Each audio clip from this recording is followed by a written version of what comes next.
Hi friends, welcome back to my channel. Today I thought I would show you the new 2020 Lumina Tarot versus this one, which is an older copy that I actually purchased in one of the tarot marketplaces, so I'm not exactly sure when this one was made. It doesn't really say, but this would have been, a 2019 version or before. And the cardstock has changed a little bit, and I love the new cardstock. It's fantastic. So just starting out here, most of what you're going to see is the same. The box is the same. The book is the same. I mean, I didn't find any changes. It's a really fantastic book that comes with this deck. It's a lot of great information. I really love the way Lauren at Inner Hue, writes and interprets the cards. So no changes there. But where there is a difference, oh, actually, I guess I should note one other difference. The new version came with a bag. This version that I have from before didn't come with a bag. I don't use bags to store my decks, but if you're into that, that is something that does come with the new deck. So I'll move these out of the way. And I'll show you, this is the new deck, and this is the deck that I had previously. I don't like to store them. If they're in my regular rotation of use, I don't store them in their original boxes. I'll make a little box for them. But if I'm going to store it long term, I would put it back in its original box and keep it together with its book. So just to show you, you can see the difference even just looking at it this direction. The older cardstock was thicker, and I know that some people really prefer that, but I don't. It's very hard to rifle shuffle. The cards are very stiff, and I feel like if they bend the wrong way, they're going to have a permanent crease.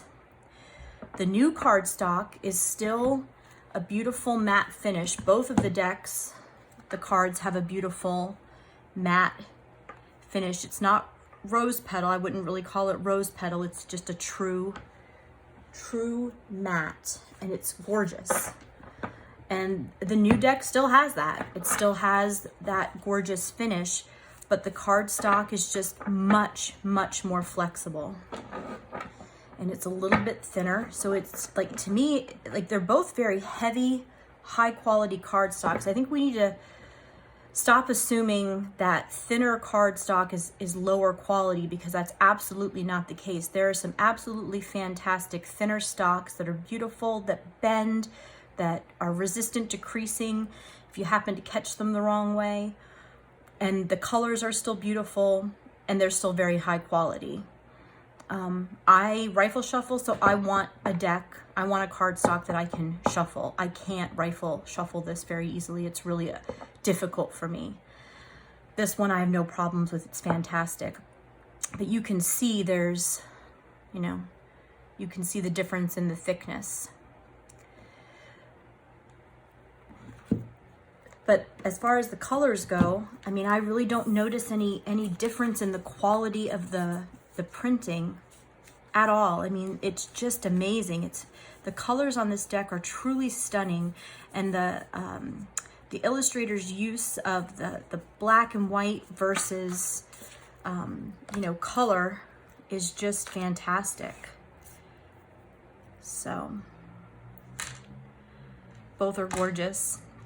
Both are very, I wouldn't say either is not a good quality. I mean, they're both good quality cardstocks. It's just, I just don't like this trend toward getting thicker and thicker and thicker with cardstock. So cards are less easy to handle, less bendable, more prone to creasing. And then we act like that automatically means it's better quality. It's not. These are equivalent in quality as far as I'm concerned.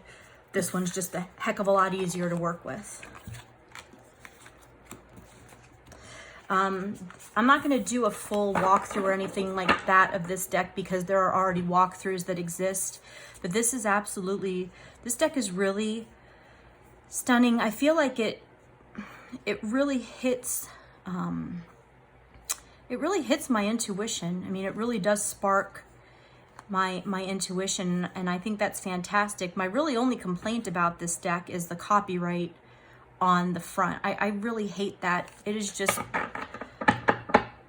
I mean, if creators feel like they have to put a copyright on a deck, I really wish they would put them on the back instead of the face, because the first thing I see is that I find it very distracting, and it just makes me want to trim the cards, and often I do. I probably won't trim this deck just because of the cost of the deck, but I really hate that. It's just obnoxious.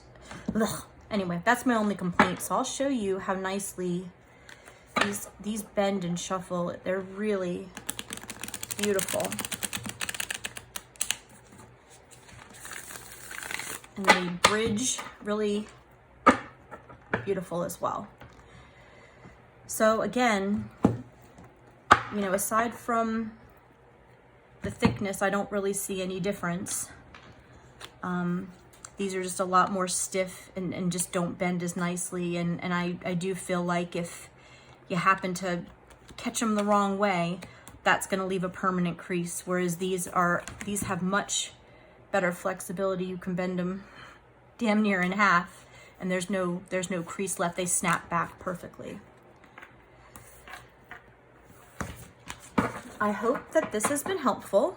If you're able to snag, I'm not sure if any are still even available on the website, but if you're able to snag a new copy and you like that bendy cardstock, still matte, but it's a beautiful quality, I think you're gonna be really happy with this one. This just arrived.